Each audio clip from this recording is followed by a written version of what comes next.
ফুলকপি, তুমি কিন্তু আমাদের অফিসের সবচেয়ে ট্যালেন্টেড কর্মচারী। ধন্যবাদ স্যার, আমি আমার কাজটাই করছি। তোমাকে আমি খুব তাড়াতাড়ি প্রমোশন দিতে পারি, অনেক টাকা। মানে স্যার? অফিসের জন্য আর আমার জন্য একটু স্পেশাল কাজ করতে হবে, বুঝতেই পারছো।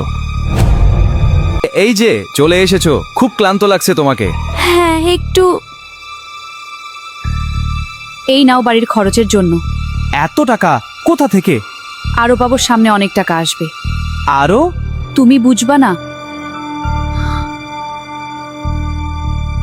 আজ রাতেই আসো, আমি অপেক্ষা করছি। টাকা রেডি।